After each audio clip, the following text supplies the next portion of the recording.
Hey friends, what is up? Welcome back to my channel. My name is Sarah from Pies and Pros, and today we're gonna do a little bit of an interesting approach to a 2021 bullet journal setup. So I know, or maybe I don't know, I have no idea, but you might have seen bullet journal setups on YouTube quite a bit. It has a huge community in itself, and if you've ever seen a video like that, you know what they look like. There are a lot of overhead shots and flip throughs, and of course Amanda Rach Lee, she's incredible and she's like the queen of that community. Here's the thing with me. I do not like doing overhead shots when I'm doing like bullet journal setups because I just have problems. I'm a type of person that needs to be this close to a book or a notebook in order to write things down. I'm not a person that can like sit from a distance and just write like a normal person. Let me know if you are like me. I was one of those kids in class that would be like this. That is the reason why I don't like to do overhead shots, because I would have an overhead shot of a bullet journal setup and you'll just see my head half of the time. And so it just doesn't work for me. So what I wanted to do instead is show you my 2021 bullet journal setup, but just kind of talk you through it, do some flip throughs over my speaking, and I'll just explain what you're looking at. You'll be seeing me go extremely minimal and not have that many spreads. There is a specific reason for that, so I'm just gonna get into all of that. But before we get into that section of the video, I wanna open up my book. I will say, and this is an oversight on my part, I am noticing and realizing that Leuchtturm, that is the brand of the book that I purchased.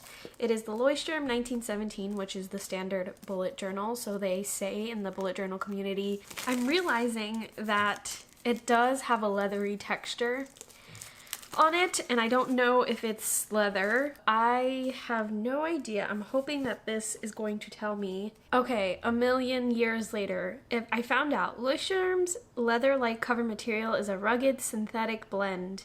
Okay, I don't know for sure. I'm not getting a clear answer. The only thing that I can see is that it's made out of a synthetic blend, but I don't know what that blend is. Because they said synthetic, I'm assuming that it is vegan, but don't take my word for it and don't purchase it just from what I'm saying, because I cannot find information on it, not even on the main website, which is really confusing. But anyway, so I've got it right here. As you can see, I got it in a beautiful navy blue color. I like to go for a neutral color. It looks great, it looks brand new, and I'm very excited to fill this up. And I am going to do that and come back with what I've got. Okay, so I am back. I have set up my 2021 bullet journal. It was quite simple, very minimalistic. I'm gonna show you right now. It didn't take me more than 45 minutes to do, honestly, because it's that simple. Let's just look right into this. From the very first page, you can see I didn't do much. The Leuchtturm has an index page section right at the beginning of the book. All I had to do in terms of the index is fill in some stuff that I set up already, which is exactly what I did. If you find an index page useful, the Leuchtturm already has that provided for you, so this is fantastic.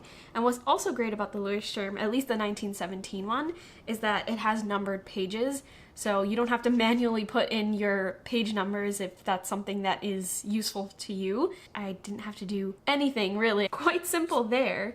And then the very first page is something that I saw from Amanda Rach Lee. This is inspiration from her, and I think it's a fantastic idea. It's a grid spacing page, which is basically a page to jot down the bullet point numbers that go across your page. This is great for referencing when you want to make spreads, but you don't want to keep counting how many bullet points are on the page every single time.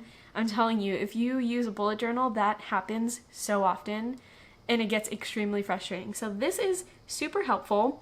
I just numbered the bullet points that are going horizontally and vertically, and then the midsection points. Amanda Rach Lee does it a lot more elaborate. She creates a lot more decorative and elaborate spreads, so of course she has boxes sectioned off. I don't really create elaborate spreads, like I said. Then I also have some cheat sheet stuff. So as you can see, I did some swatching. I wrote everything in the pen that I use all the time, which is from Amazon. That's why you see Amazon Pen Black.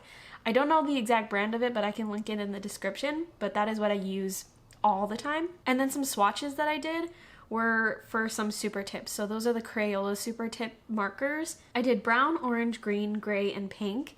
And I just swatched them so that I know what they look like on the page. I used to use mild liners a lot, but all of them are in the office. And obviously I don't have access to them anymore. So I'm just using what I have at home. I have the Crayola Super Tips, and these colors are subtle enough to be used as a highlighter. So that's why I chose them. And I like that they're on the neutral side. And then I have one mild liner at home, which is the brown one. And you can clearly see that I was just meant to make an error here. Of course I do whenever I do a bullet journal setup. I put tomboy. It is not tomboy, it's tombow. So just disregard that huge, annoying, ridiculous error. And it's a double tipped pen or marker, and one side is fine and one side is more like a brush type, like calligraphy style. So I just did a swatch on those. And then you can see that there's a third box right there with a silver line in between of it. That is because I wanted to swatch the jelly roll. I have a silver jelly roll and I wanted to see what the silver looked like on top of black.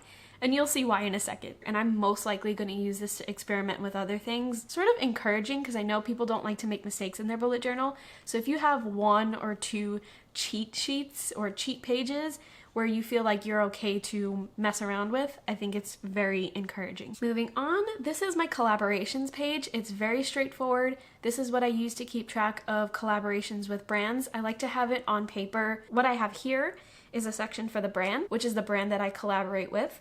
Then I have a notes section to jot down anything special that I need to keep note of with that brand and that collaboration.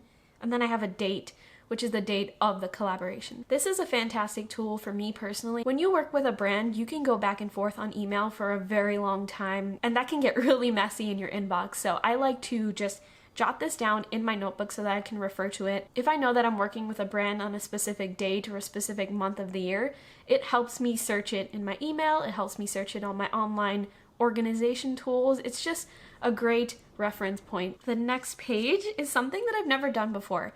I saw this on Pinterest, and by the way, I have 2 Pinterest boards for bullet journal spreads. I have one that is for elaborate spreads, and I have one for really simple minimalistic spreads. I will link those in the description if you want to see what inspires me and what I use personally. This is one pin that I saw, and it's called the Giant To-Do List. I just think this is genius. I think the concept of this is to create a to-do list for the entire year of sort of like a brain dump. If you've ever heard of that, you just throw everything on this page of things that you have to do throughout the entire year.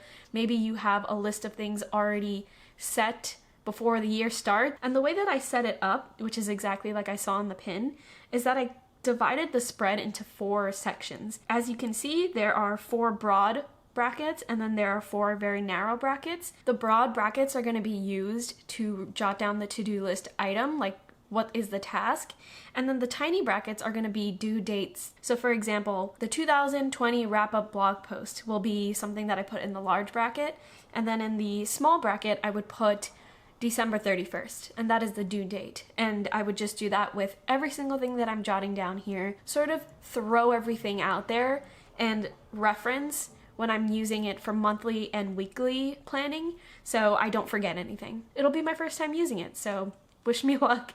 I think it'll be a success though. This is something that you'll see quite often in the beginning of the year bullet journal setups. This is a year at a glance.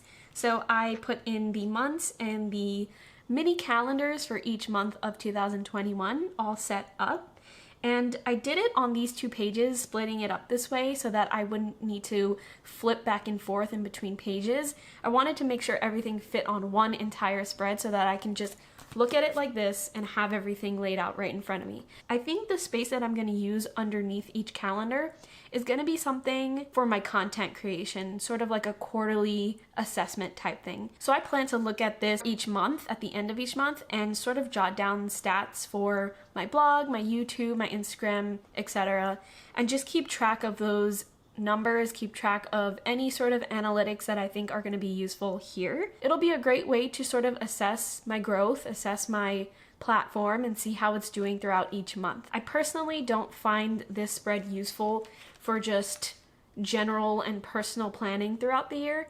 I just never reference it. Whenever I look at my other bullet journals, in the beginning of each bullet journal, it's just completely unbothered and untouched. I completely neglect it and forget about it because personally, I don't think it is useful for my day-to-day use. I think it's going to be far more useful for tracking quarterly growth. That's pretty much it. We go into the final page, which is incomplete. As you can see, it's quite blank. And that is just because I am not prepared to fill in anything for January quite yet. I will sit down during my break and just fill this all up with the things that I need to fill in. But right now, I just have the January calendar, the important dates, and the goals and projects section just listed there because those are going to be the main things that I fill in. The page next to it is completely blank because I know I'm going to be filling it up with other things when it's time and I know exactly what I want from this spread. That is it for my 2021 bullet journal setup. As you can see, and like I've explained, everything is extremely simple. There's no decoration, there's not even any color. Personally, I use color for a more organizational purpose as opposed to decorative. And there's nothing wrong with using it for decorative purposes. Switching to a more minimalistic type bullet journal spread, I use colors to indicate different tasks, due dates, and categories. So I use it for that purpose as opposed to decorative, and that is why you don't see any color going on here. And the reason why I transitioned into such a minimalistic type bullet journal is because in the first years of using it and experimenting with the bullet journal, I've been using a bullet journal for, I would say, maybe 3 years now. Maybe more, maybe less, somewhere around there.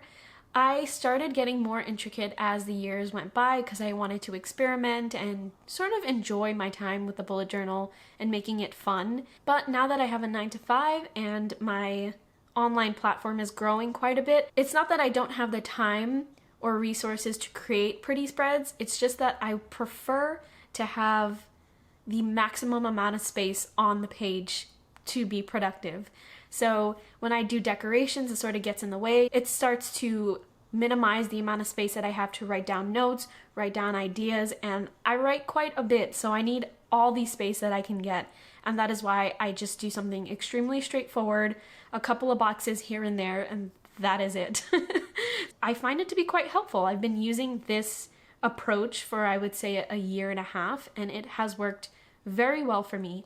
I even spent a chunk of 2020 just using the same spread every single month, and it worked well for me. Going into 2021, I might switch it up a bit just because I'm getting a little bored, and also I feel like there are really, really fantastic spreads out there for inspiration that I can use to my benefit, to my productivity. All of my inspiration comes from Pinterest. So again, I will link the 2 Pinterest boards that I have created in the description box. I hope this is something inspiring for you if you were getting a little bit discouraged by the more artsy and intricate spreads here on YouTube. I absolutely adore and love and admire those spreads. They are not as useful to me as something as simple as this, and if you're looking for encouragement or inspiration to just be simple and be boring, that is totally fine, and I think it is a fantastic way to go. Whatever works for you is the best way to go.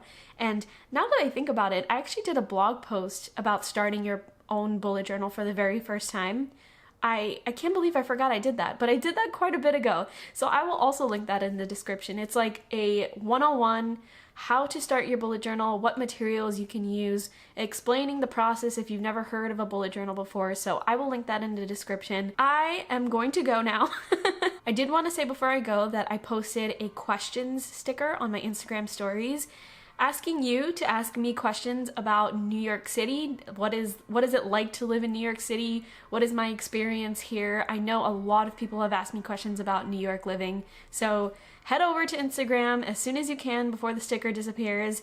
Ask your questions and I will be answering all of those questions in tomorrow's Vlogmas video. Subscribe to this channel so you can see when those videos go up and hit the notification bell if you want to get notified when exactly I post the video, and I will see you tomorrow.